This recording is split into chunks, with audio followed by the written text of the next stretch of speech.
ये एक काल्पनिक कहानी है और दिल को गहराइयों तक छू जाने वाली। एक बार स्वर्ग में विचरण करते हुए कृष्ण और राधा एक दूसरे के सामने आ गए। विचलित से कृष्ण, प्रसन्नचित से राधा। कृष्ण सकपकाए, राधा मुस्कुराई। इससे पहले कि कृष्ण कुछ कह पाते, राधा बोल उठी, कैसे हो द्वारिकाधीश। जो राधा उन्हें कान्हा कान्हा कहकर बुलाती थी, उसके मुख से द्वारिकाधीश का संबोधन कृष्ण को भीतर तक घायल कर गया। फिर भी किसी तरह अपने आप को संभाल लिया उन्होंने और बोले राधा से, मैं तुम्हारे लिए आज भी वही कान्हा हूं। तुम तो मुझे द्वारिकाधीश मत कहो। आओ बैठते हैं।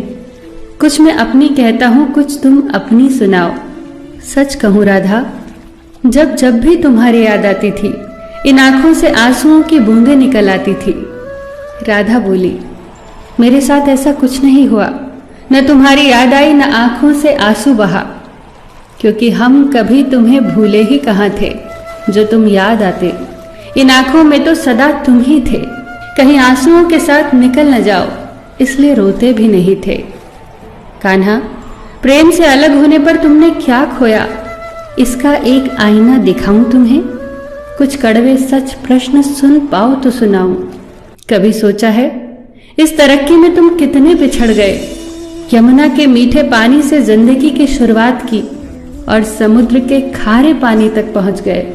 एक उंगली पर चलने वाले सुदर्शन चक्र पर भरोसा कर लिया और 10 उंगलियों पर चलने वाली बांसुरी को भूल गए।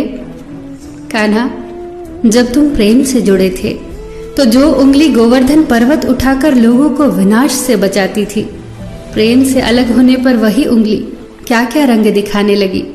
सुदर्शन चक्र उठाकर विनाश के काम आने लगी। कान्हा और द्वारिकाधीश में क्या अंतर होता है बताऊं? कान्हा होते तो तुम सुदामा के घर जाते, सुदामा तुम्हारे घर नहीं आता।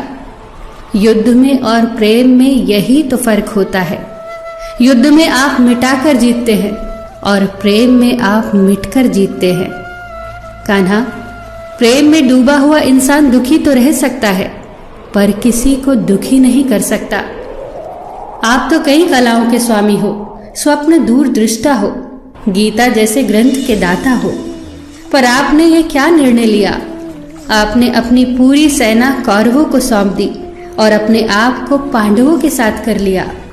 सेना तो आपकी प्रजा थी, राजा तो पालक होता है, उसका रक्षक होता है। आप जैसे महाज्ञानी उस रथ को चला रहे थे जिस पर बैठा अर्जुन आपकी प्रजा को ही मार रहा था। अपनी प्रजा को मरते देख आप में करुणा नहीं जगी, क्योंकि आप प्रेम से शून्य हो चुके थे। आज भी धरती पर जाकर देखो, आपकी द्वारिकाधीश वाली छवि को ढूंढते रह जाओगे। हर जगह, हर मंदिर में मेरे ही साथ खड़े नजर आओगे।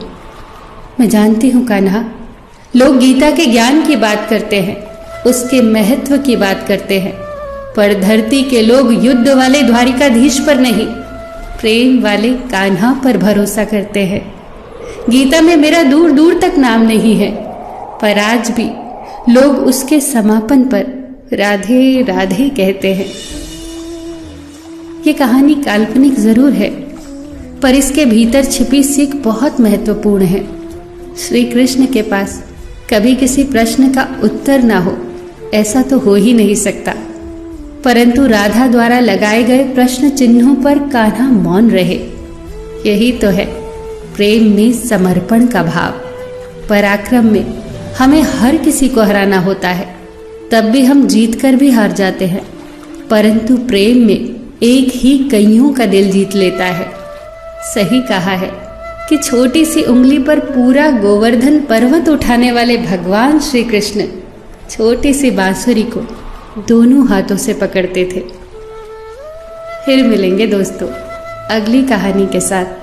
तब तक के लिए अपना ख्याल रखना और हमेशा मुस्कुराते रहना।